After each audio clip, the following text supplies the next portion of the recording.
नमस्कार दोस्तों यूरोप इस समय एक बड़े एनर्जी बूम से गुजर रहा है और इस बदलाव की कमान भारत के हाथों में आ गई है, क्योंकि आज यूरोप की ऊर्जा की सबसे बड़ी जरूरतें भारत पूरा कर रहा है, खासकर रिफाइंड पेट्रोलियम प्रोडक्ट्स के मामले में। और यही वजह है कि यूरोप के कई देशों की निर्भरता अब भारत पर लगातार बढ़ती जा रही है। कच्चा तेल यूरोप को कई जगहों से सस्ती कीमत पर मिल सकता है, लेकिन समस्या यह है कि उस कच्चे तेल का कोई भी देश सीधे इस्तेमाल नहीं कर सकता।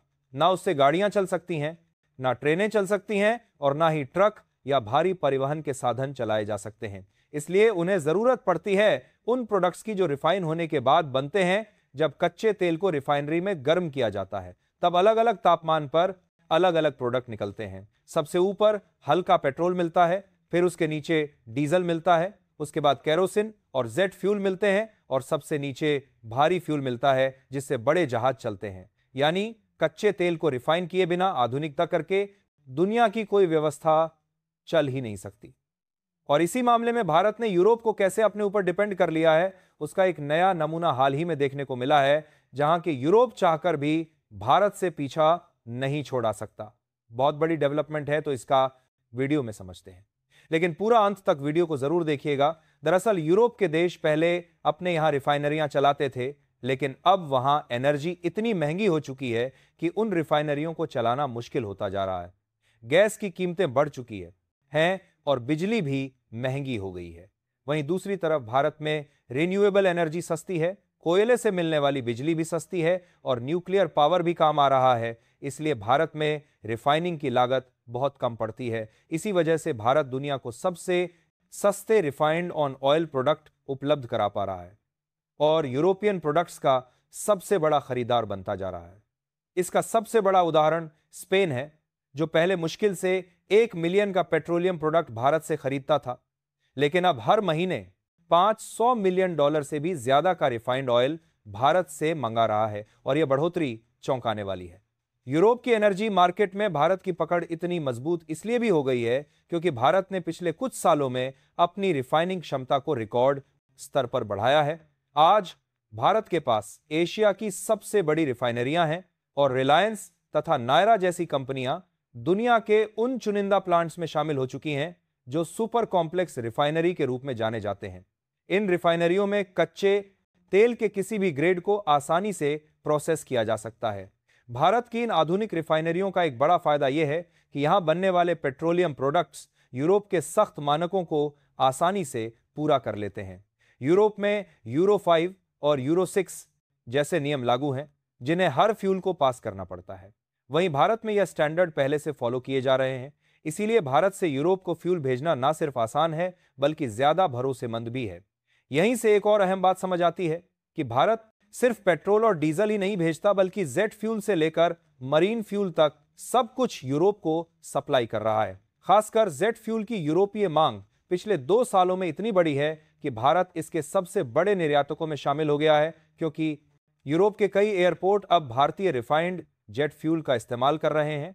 लेकिन असली गेम चेंज करने वाला फैक्टर बिजली की कीमत है, क्योंकि रिफाइनरी चलाने के लिए सबसे ज्यादा जरूरत बिजली की होती है और यूरोप में बिजली की कीमत पिछले 2 साल में कई जगह 2 गुनी से भी ज्यादा बढ़ चुकी है।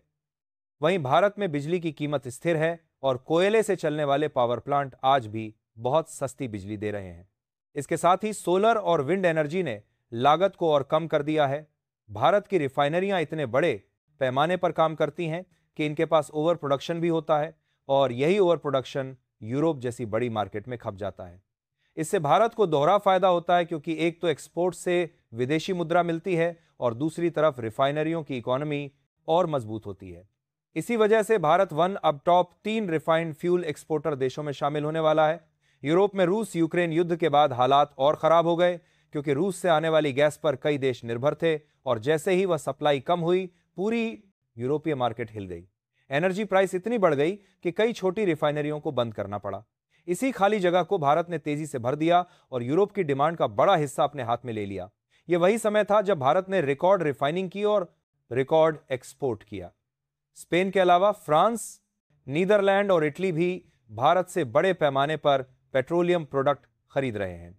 इतना ही नहीं, बल्कि क्षेत्र के कई देश जो पहले रूस से फ्यूल लेते थे, अब लगभग पूरी तरह भारत पर आ गए हैं, क्योंकि भारत उन्हें लगातार स्थिर कीमत पर फ्यूल दे सकता है, जबकि रूस से इस तरह की गारंटी अब संभव नहीं है। भारत ने एक और समझदारी यह दिखाई कि उसने केवल सस्ता कच्चा तेल नहीं खरीदा, बल्कि उस क्रूड की क्वालिटी को देखते हुए अलग अलग देशों से सप्लाई का बैलेंस बनाए रखा।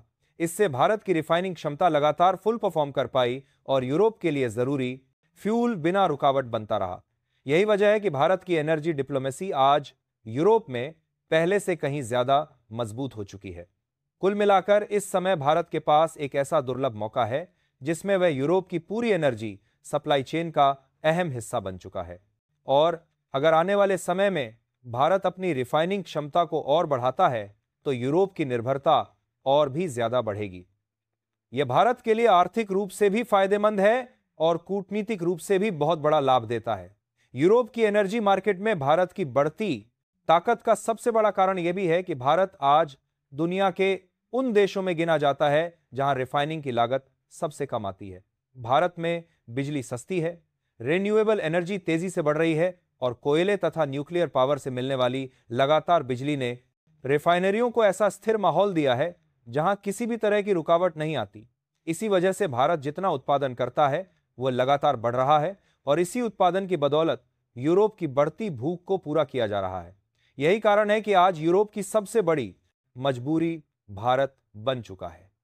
चाहे वह गाड़ियां चलाने का फ्यूल हो, चाहे हवाई जहाज के लिए जेट फ्यूल हो या चाहे बड़े जहाजों के लिए हैवी फ्यूल हो, भारत इन सभी प्रोडक्ट्स को बहुत कम लागत में बना रहा है। इसलिए यूरोप के देशों के पास विकल्प ही नहीं बचता कि वे भारत से ही रिफाइंड पेट्रोलियम प्रोडक्ट खरीदें। यहां तक कि अगर भारत रूस से कच्चा तेल खरीदना बंद भी कर दे तब भी भारत के प्रोडक्ट सस्ते ही पड़ेंगे, क्योंकि भारत की रिफाइनिंग लागत दुनिया के सबसे कम स्तर पर बनी हुई है। अब यहां सबसे बड़ा और सबसे चौंकाने वाला उदाहरण है स्पेन का। पिछले साल तक स्पेन मुश्किल से मिलियन के आसपास का ही रिफाइंड पेट्रोल और डीजल भारत से खरीदता था, लेकिन आज स्थिति पूरी तरह बदल चुकी है। स्पेन हर महीने भारत से 513 से 515 मिलियन डॉलर तक का पेट्रोलियम प्रोडक्ट खरीद रहा है। यह बढ़ोतरी कोई मामूली बढ़ोतरी नहीं है, बल्कि यह बढ़ोतरी लगभग 46,000% की है, जो पूरी यूरोपीय मार्केट को हिला देने के लिए काफी है। क्योंकि इतनी बड़ी छलांग शायद ही कभी किसी देश ने किसी भी क्षेत्र में लगाई हो। भारत की इसी ताकत की वजह से यूरोप की एनर्जी सप्लाई चेन अब भारत पर टिक चुकी है। कुल मिलाकर यूरोप की एनर्जी मार्केट में भारत का बढ़ता दबदबा सिर्फ एक बिजनेस कहानी नहीं है, बल्कि यह भारत की आर्थिक शक्ति का नया रूप है। अगर आपको लगता है कि भारत को रूस से सस्ता कच्चा तेल लगातार खरीदते रहना चाहिए या नहीं, इस पर अपना विचार कमेंट में जरूर बताइए। आपकी राय हमारे लिए बेहद महत्वपूर्ण है, क्योंकि इसी से हमें पता चलता है कि आप इस पूरी स्थिति को किस नज़र से देखते हैं और आपको किस प्रकार की जानकारी सबसे ज्यादा उपयोगी लगती है। अगर वीडियो पसंद आया हो तो इसे लाइक जरूर करिए, चैनल को सब्सक्राइब करिए और बेल आइकॉन दबा दीजिए, ताकि हमारी ऐसी ही आसान और समझने योग्य खबरें आपको सबसे पहले मिलती रहे। धन्यवाद।